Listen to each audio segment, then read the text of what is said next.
Hari ini saya akan menyampaikan firman Tuhan dengan tema Jangan Putus Asa. 1 Korintus 10 ayat 13, ayat favorit saya, pencobaan-pencobaan yang kamu alami ialah pencobaan-pencobaan biasa yang tidak melebihi kekuatan manusia.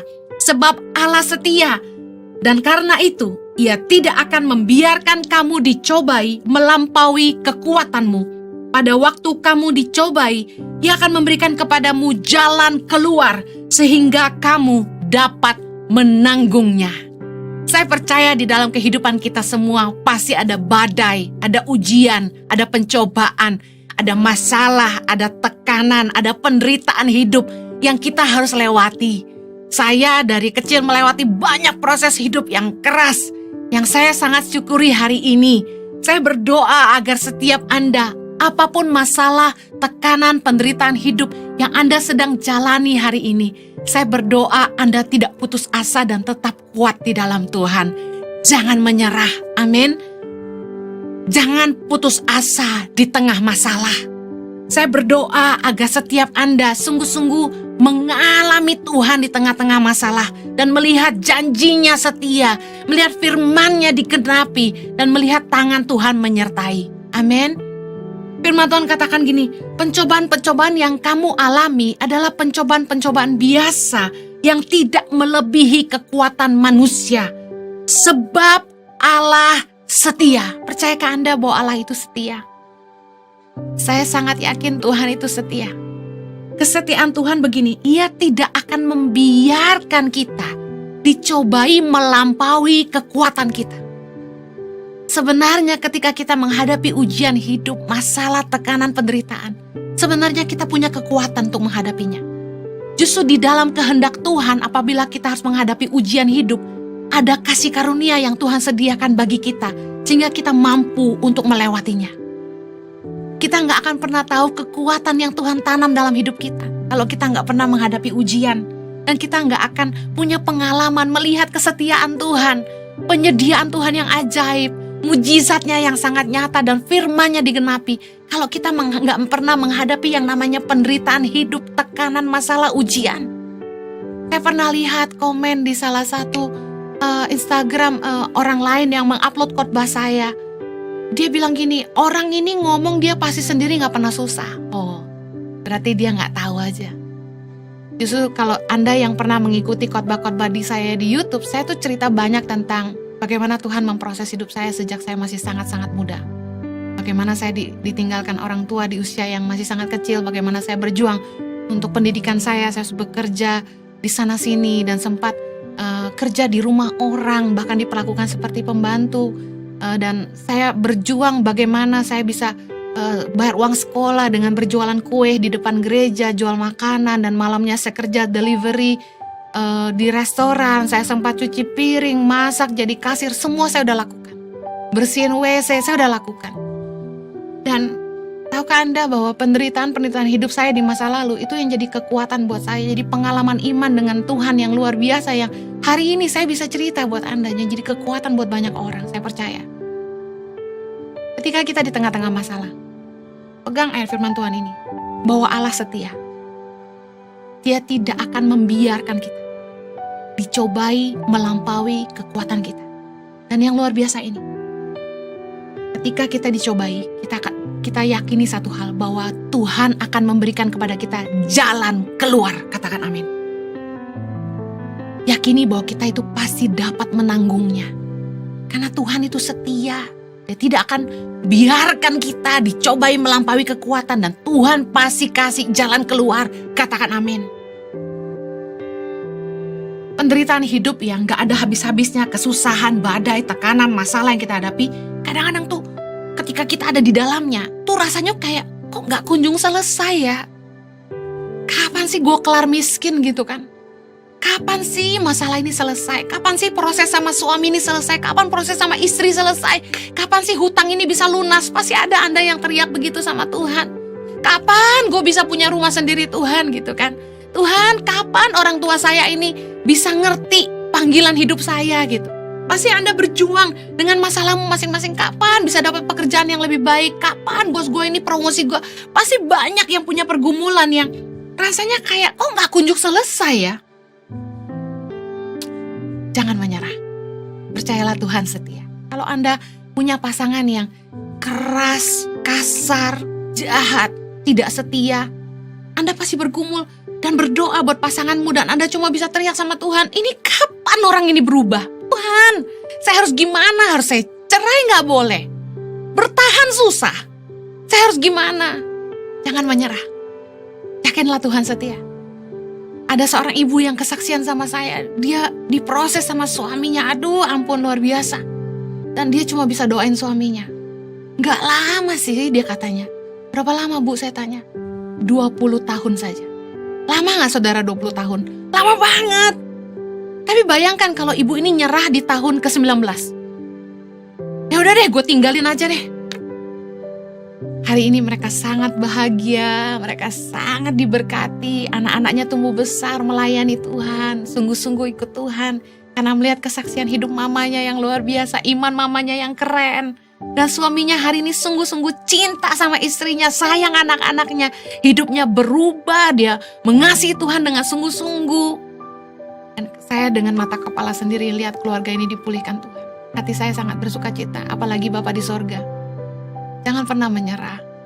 Pasti banyak kesaksian-kesaksian di luar sana bagaimana ada suami dan istri yang begitu setia dan terus mendoakan pasangannya dan hari ini Anda mendapat jawaban Tuhan.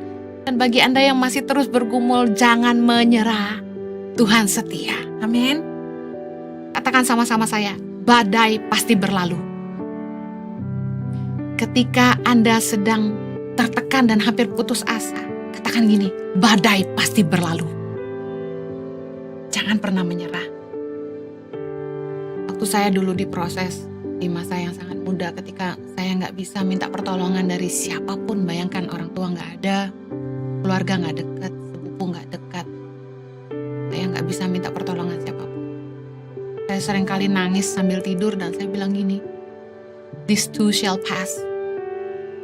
Ini akan berakhir. Saya percaya Tuhan akan bawa masalah saya itu berlalu seperti aliran air sungai. Semua akan berlalu. Saya terus kuatkan hati saya di dalam Tuhan. Saya hanya bisa berdoa dan teriak sama Tuhan. Saya bilang, this too shall pass. Setelah badai pasti berlalu. Amin. Kalau Anda bergumul dalam pekerjaanmu, udah kerja keras, udah berikan yang terbaik, udah berjuang buat atasan, udah berintegritas, udah jujur, tapi masih gak dipercaya. Bos pelit, promosi gak dikasih-kasih. Saya mau bilang ini, jangan menyerah. Karena Tuhanlah yang memperhitungkan semuanya. Amin. Saya ingin bacakan Kolose 3 ayat 23 sampai 24. Apapun juga yang kamu perbuat, perbuatlah dengan segenap hatimu.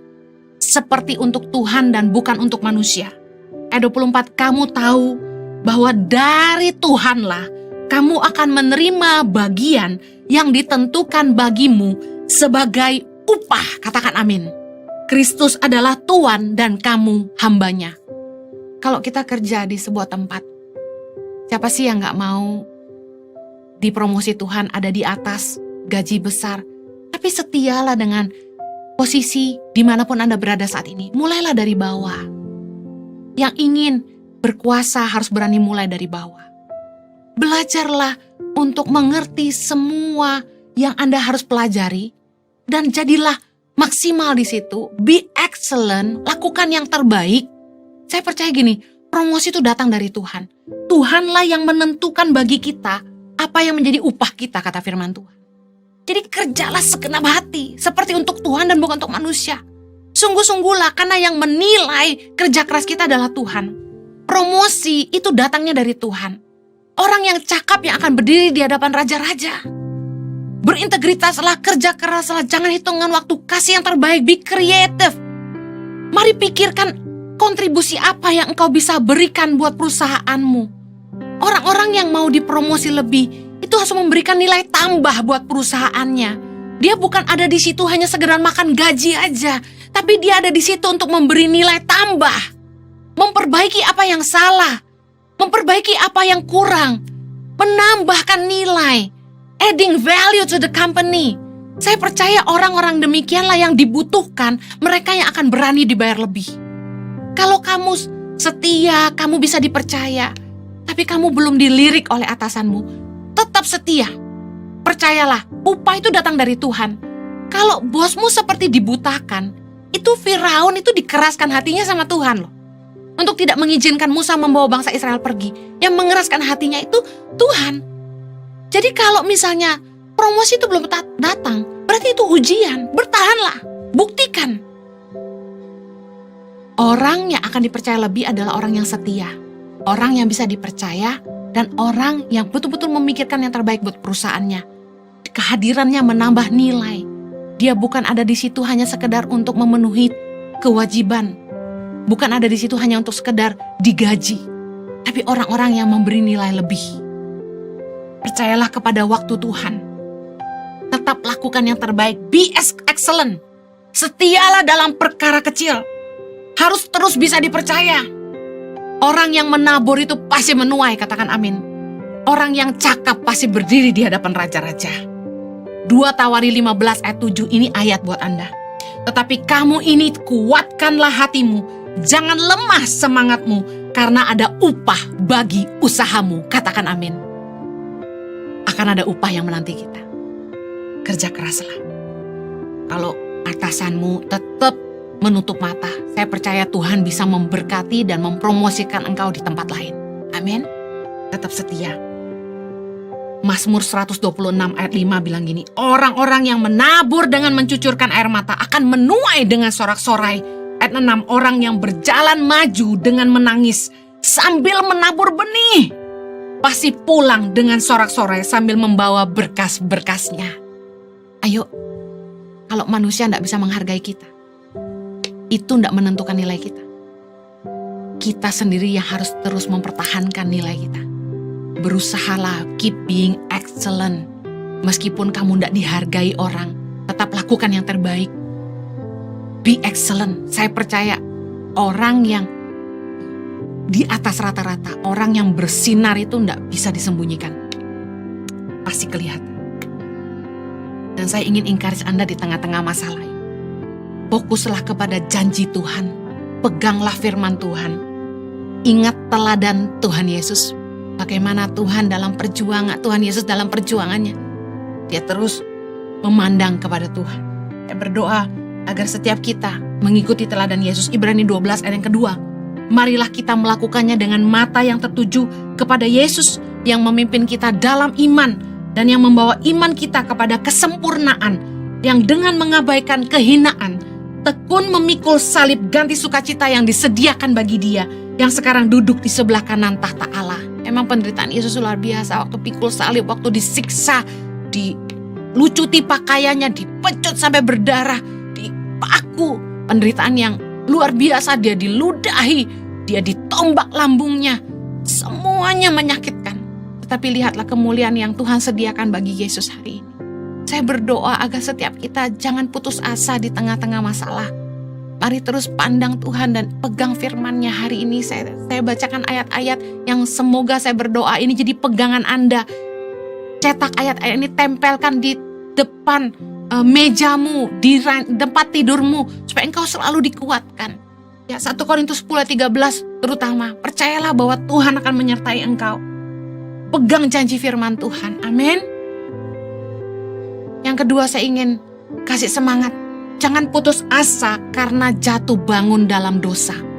Mungkin ada di antara Anda yang putus asa dengan dirimu sendiri. Seringkali Anda jatuh bangun dalam dosa. Seringkali saat teduhmu bolong-bolong, engkau malas baca firman, engkau mungkin sudah jarang berdoa, mungkin Anda sudah jarang bahkan dengar khotbah. Mungkin banyak Anda yang kok kayaknya merasa, aku ini lemah banget sih, jatuh bangun terus dengan dosa yang sama. Dan mungkin Anda masih sering kecewa sama manusia. Dan saya ingin bilang gini, jangan putus asa dengan dirimu sendiri. Don't give up on yourself, because God never give up on you. Jangan menyerah, jangan putus asa dengan dirimu sendiri, karena Tuhan tidak pernah menyerah untuk Anda. Amen. Dengar baik, Ibrani 12, saya ingin bacakan sekali lagi.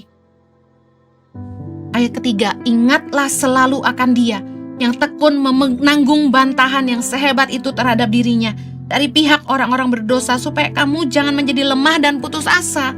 Dalam pergumulan kamu melawan dosa, kamu belum sampai mencucurkan darah. Amen.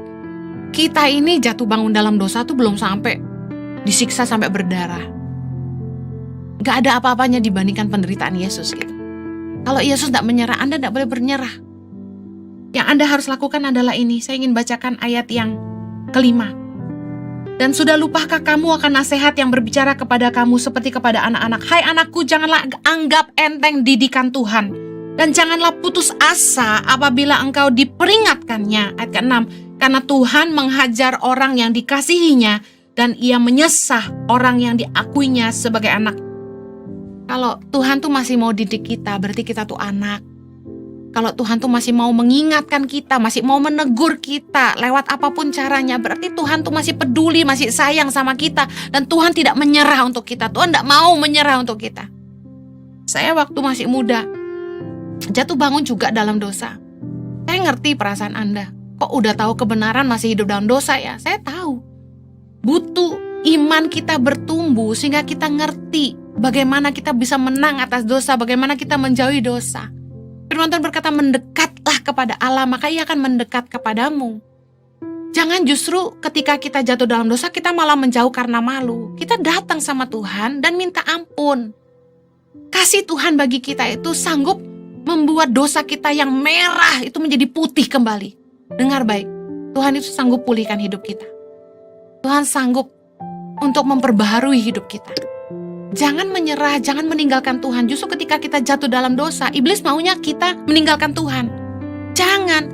Justru semakin kita lemah, kita harus semakin mendekat kepada Allah karena Dia sumber kekuatan kita. Dengar baik, Matius 26 ayat 41 berkata begini, berjaga-jagalah dan berdoalah, supaya kamu jangan jatuh ke dalam pencobaan. Roh memang penurut, tetapi daging lemah. Nah, gimana caranya supaya kita tuh jangan jatuh bangun dalam dosa? Saya pernah bagikan di khotbah yang lain bagaimana menang atas dosa. Tapi dengar baik, roh kita ini penurut tapi daging kita lemah. Dan kita harus selalu berdoa dan berjaga-jaga. Saya pernah bagikan, gak cuma cukup berdoa, kita harus jaga hidup kita, jangan mendekat kepada dosa, jauhi medan dosa, jaga pergaulan kita, jangan sampai terjebak dalam pergaulan yang membuat kita jatuh bangun dalam dosa. Kita harus mengubah cara pikir kita, mengalihkan fokus kita kepada hal-hal yang membuat kita bisa meninggalkan dosa. Jangan fokus kepada kehidupan dosa. Jangan terlibat lagi dalam aktivitas yang membuat kita jatuh bangun dalam dosa. Harus ada upaya, gak cuma berdoa. Mari mendekat kepada Allah, karena Tuhan sumber kekuatan kita, dan sadari betapa Tuhan mengasihi kita. Kalau kita sadar betapa Tuhan mengasihi kita, masa akan kita mau terus melukai hatinya? Tahukah Anda bahwa pengenalan akan Tuhan itu kasih karunia? Gak banyak orang yang bisa sungguh-sungguh mengenal Tuhan, dan kalau Anda bisa mengenal Tuhan, mari jangan sia-siakan kasih karunia-Nya. Amin. Tinggalkan dosa dan mari berbaliklah kepada Allah. Amsal 8 ayat 13 berkata gini, takut akan Tuhan, ialah membenci kejahatan. Aku benci kepada kesombongan, kecongkakan, tingkah laku yang jahat dan mulut penuh tipu muslihat. Kalau Tuhan sudah mengampuni kita, ayo kita hidup dalam takut akan Tuhan. Jauhi kejahatan, jauhi mulut penuh tipu muslihat, jauhi kesombongan, jauhi kecongkakan. Amsal 16 ayat 6 berkata gini, dengan kasih dan kesetiaan kesalahan diampuni, karena takut akan Tuhan orang menjauhi kejahatan. Kalau kita sadar bahwa Tuhan sudah mengampuni kita, ayo kita kasihi Tuhan dengan hidup kita. Ayo jauhi kejahatan. Saya ingin tutup dengan ini, mengapa sih Tuhan tuh mengizinkan kita mengalami ujian, tekanan, penderitaan hidup? Saya ingin bagikan secara empat hal. Semua proses hidup yang kita alami adalah cara Tuhan yang pertama untuk membentuk kita jadi indah. Amin. Tuhan ingin kita punya karakter ilahi. Ayub 23 ayat 10 berkata gini, karena Ia tahu jalan hidupku. Seandainya Ia menguji aku akan timbul seperti emas. Saya berdoa agar lewat setiap ujian, tekanan, badai kehidupan, proses yang Anda lewati, Anda akan timbul seperti emas. Mari bereaksilah yang positif, bereaksilah yang baik. Ketika Tuhan mendidik kita, sadarilah bahwa Dia mengasihi kita. Ambil keputusan yang benar untuk meninggalkan dosa dan bangkit untuk sungguh-sungguh mengasihi Allah. Mari cintai Tuhan dengan hidupmu. Mari hiduplah berguna bagi sesamamu. Kalau kita sombong, lalu kita diizinkan mengalami proses, mari rendah hatilah. Kalau kita dulu pelit, lalu kita dihadapkan dengan proses, Mari belajarlah untuk murah hati. Semua proses hidup itu baik untuk membuat karakter kita jadi indah. Kalau kita dulu orang yang suka mementingkan diri sendiri, proses Tuhan akan mengajar kita akan ketemu dengan misalnya pasangan hidup yang justru mendidik kita untuk lebih peduli orang lain. Kalau kita dulu sombong, kita akan menghadapi atasan yang menekan kita, atasan yang justru sombong, atasan yang membuat kita merasa direndahkan. Ketahuilah bahwa Tuhan sedang mendidik kita supaya rendah hati. Ketika orang jahatin kita ngalamin hal yang gak enak, kita dijahatin orang, justru kita belajar, oh dijahatin tuh gak enak ya, berarti aku gak boleh jahat sama orang. Tuhan pengen kita punya karakter ilahi. Dalam proses-proses hidup, percayalah, Tuhan hanya ingin membuat kita jadi indah. Amin. Mazmur 66 ayat 10 berkata, sebab Engkau telah menguji kami ya Allah, telah memurnikan kami seperti orang memurnikan perak. Saya berdoa agar saat Anda menghadapi ujian dalam hidup ini, Anda tidak menyerah, tapi Anda timbul seperti emas dan perak. Amin. Yang kedua, proses itu Tuhan izinkan terjadi supaya kita belajar mengenal Tuhan dan mengalami perjumpaan pribadi dengan Tuhan. Ayub 42 ayat 5 berkata, hanya dari kata orang saja aku mendengar tentang Engkau, tetapi sekarang mataku sendiri memandang Engkau. Dulu Ayub cuma dengar cerita Tuhan itu dari khotbah, dari Taurat. Justru sekarang di tengah-tengah penderitaan dan kesulitan dan tekanan dan penyakit yang Ayub alami, Ayub mengalami Tuhan dan dia mengalami perjumpaan dengan Tuhan. Pengenalan akan Allah adalah pengalaman pribadi manusia dalam perjalanan imannya. Kita nggak bisa mengenal Tuhan tanpa perjalanan iman pribadi dengan Tuhan.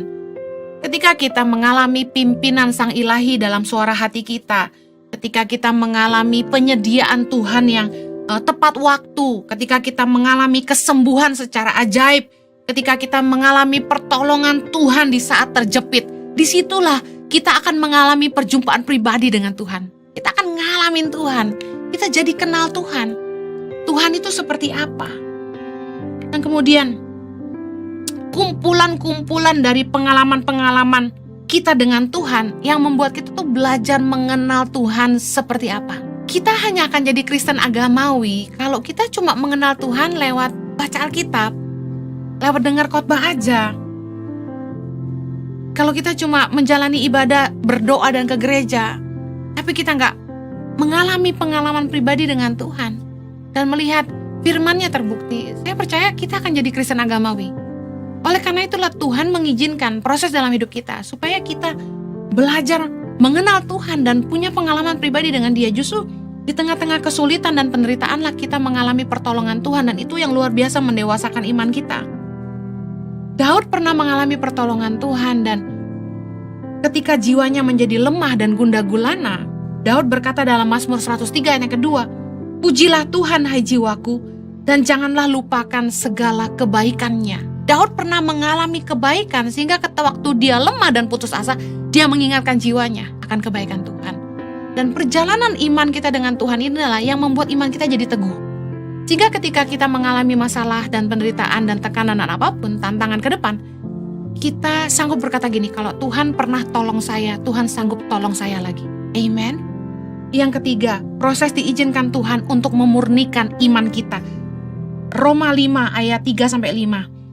Dan bukan hanya itu saja, kita malah bermegah juga dalam kesengsaraan kita, karena kita tahu bahwa kesengsaraan itu menimbulkan ketekunan, dan ketekunan menimbulkan tahan uji, dan tahan uji menimbulkan pengharapan, dan pengharapan tidak mengecewakan karena kasih Allah telah dicurahkan dalam hati kita oleh Roh Kudus yang telah dikaruniakan kepada kita. Saya percaya bahwa ujian itu menghasilkan ketekunan dalam hidup kita, dan kita menjadi orang-orang Kristen yang tahan uji.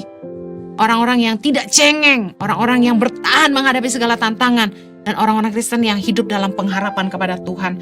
1 Petrus 1 ayat 6. Bergembiralah akan hal itu, sekalipun sekarang ini kamu seketika harus berduka cita oleh berbagai-bagai pencobaan. Ayat 7. Maksud semuanya itu ialah untuk membuktikan kemurnian imanmu, yang jauh lebih tinggi nilainya daripada emas yang fana, yang diuji kemurniannya dengan api, sehingga kamu memperoleh puji-pujian dan kemuliaan dan kehormatan pada hari Yesus Kristus menyatakan dirinya. Saya percaya bahwa semua proses yang kita alami hanya untuk menguji kemurnian iman kita. Apakah kita sungguh-sungguh mengikut Tuhan hanya untuk berkatnya, atau kita ikut Tuhan sungguh-sungguh dan mempercayai Dia karena kita mengasihi Dia. Pengalaman dengan Tuhan pribadi yang seperti saya bagikan tadi, yang pada akhirnya membuat iman kita menjadi teguh. Saya kasih contoh. Kalau saya mengenal seseorang dengan sangat dekat, katakan teman baik saya, namanya Devi. Kalau sampai ada orang yang jelek-jelekin Devi ke saya nggak akan percaya. Kenapa? Karena saya kenal siapa Devi. Jadi bagaimana iman kita bisa teguh kepada Tuhan adalah gini, kita perlu pengenalan akan Tuhan. Kita perlu memahami Tuhan. Sehingga tantangan apapun yang datang dalam hidup kita tidak akan ragu sama Tuhan. Sudah terlalu terlambat untuk saya untuk tidak mengakui Tuhan karena saya mengalami begitu banyak penyertaan Tuhan. Saya mengalami pertolongan Tuhan. Saya mendapatkan pimpinan Tuhan yang begitu jelas dalam hidup saya. Bagaimana mungkin saya menyangkal Dia? Keterlaluan. Nah, seringkali kita berpikir bahwa iman hanya sekedar percaya. Enggak, kita perlu mengalami baru kita percaya. Mari dalam perjalanan imanmu bilang sama Tuhan, izinkan aku mengalami Tuhan. Tantangan dan ujianlah sebenarnya yang membukakan mata kita untuk sungguh-sungguh melihat kesetiaan Tuhan dan bagaimana Tuhan tuh begitu luar biasa. Saya masih ingat bagaimana ketika uang di yayasan tuh tinggal 12 juta. Saya putus asa dan gak tahu mesti bikin apa. Pada saat itu kami sudah kasih makan sekitar 2.500 anak. Bayangkan berapa dana yang kami butuhkan. Dan sedangkan rekening di bank tinggal 12 juta. Saya hampir putus asa. Jadi saya datang kepada Tuhan. Saya bilang sama Tuhan, Tuhan, pelayanan ini milik Tuhan. Tuhan yang panggil saya ke Indonesia. Kalau Tuhan tidak siapkan dananya, ya berarti waktunya bagi saya pulang ke Australia. Saya bilang gitu sama Tuhan, dan saya mau saksikan sampai dengan hari ini Tuhan tidak pernah meninggalkan saya. Janji Tuhan itu setia. Amen. Yang terakhir, kenapa proses itu terjadi dalam hidup kita? Untuk membuktikan janjinya setia dalam hidup kita. Bahwa firman-Nya digenapi dalam hidup kita. Ayub 42 ayat 12. Tuhan memberkati Ayub dalam hidupnya yang selanjutnya, lebih daripada dalam hidupnya yang dahulu. Ia mendapat 14.000 ekor kambing domba, dan 6.000 unta, 1.000 pasang lembu, dan 1.000 ekor keledai betina. Ia juga mendapat 7 orang anak laki-laki dan 3 orang anak perempuan. Anda tahu bahwa dalam kisah penderitaan Ayub, ini manusia yang diuji dengan begitu luar biasa. Semua usahanya habis, anaknya mati, istrinya marah-marahin dia, sahabat-sahabat meninggalkan dia. Semua usahanya habis. Tapi tiba-tiba setelah dia melewati semua proses yang begitu panjang dan hebat, dia tidak menyangkal Tuhan, dan pertolongan Tuhan datang dan Ayub diberkati 2 kali lipat. Bahkan anak-anaknya juga diberikan lebih banyak, dan anak-anaknya menjadi sangat luar biasa, katanya paling cantik, paling tampan di negeri itu. Dengar baik, Tuhan itu setia. Janjinya terbukti. Firman-Nya setia, firman Tuhan itu ya dan amin. Tuhan tuh gak pernah lalai sama janjinya. Saya bersyukur bahwa dalam hidup saya Tuhan menyatakan janji-janji. Saya bersyukur bahwa Dia berbicara kepada saya untuk apapun yang saya harus kerjakan buat Indonesia. Melahirkan 1.000 pemimpin bagi Indonesia melalui Yayasan Tangan Pengharapan. Saya percaya janjinya setia. Saya berdoa agar Anda juga sungguh-sungguh mengalami Tuhan, dan tantangan masalah apapun yang Anda hadapi, saya berdoa Anda tetap mengingat janji Tuhan dalam hidupmu. Cari Tuhan sungguh-sungguh, bukannya menjauh dari Tuhan.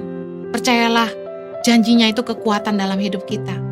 Pengalaman dengan Tuhan di tengah-tengah masa sulit itu menjadi pengalaman yang paling berharga dalam hidup kita. Bahwa itulah yang membuat iman kita teguh. Dan percayalah, sabarlah menanti janji Tuhan digenapi dalam hidup kita. Waktunya terindah. Saya berdoa agar Anda tetap kuat, tetap semangat, dan jangan menyerah. Mari kita berdoa. Bapa di sorga, kami bersyukur Engkau terlalu baik dalam hidup kami, dan Engkau sangat setia ya Tuhan. Sertailah umat-Mu dalam pergumulan mereka, penderitaan hidup yang mereka alami. Tuhan, kami percaya Engkau setia. Semua pencobaan mereka alami gak akan melampaui kekuatan mereka. Tuhan pasti setia dan memberikan mereka jalan keluar. Berkati yang butuh uang Tuhan untuk kuliah. Berkati yang Tuhan yang uang untuk modal usaha. Berkati Tuhan yang butuh pasangan hidup. Berkati yang rindu punya keturunan. Berkati Tuhan untuk pasangan-pasangan yang tidak kunjung bertobat, agar Tuhan menjamah pasangan mereka, Tuhan, untuk sungguh-sungguh bertobat dan berbalik dan belajar mengasihi pasangannya dan mengasihi Tuhan. Bapa, untuk suami-suami yang tidak tanggung jawab sama istri dan anak-anaknya, mereka boleh dijamah Tuhan, mereka boleh kembali sama istri dan anak-anaknya Tuhan. Berdoa Tuhan pulihkan hidup umat-Mu, apapun pergumulan hidup mereka, Tuhan Engkau campur tangan. Terima kasih, kami berdoa penghiburan yang dari Tuhan datang. Umat-Mu boleh semangat, kalau Tuhan pernah tolong mereka, Tuhan sanggup tolong mereka lagi. Kami percaya semua badai yang ada pasti berlalu. Di dalam nama Yesus kami berdoa. Amen. Stay strong. God bless you.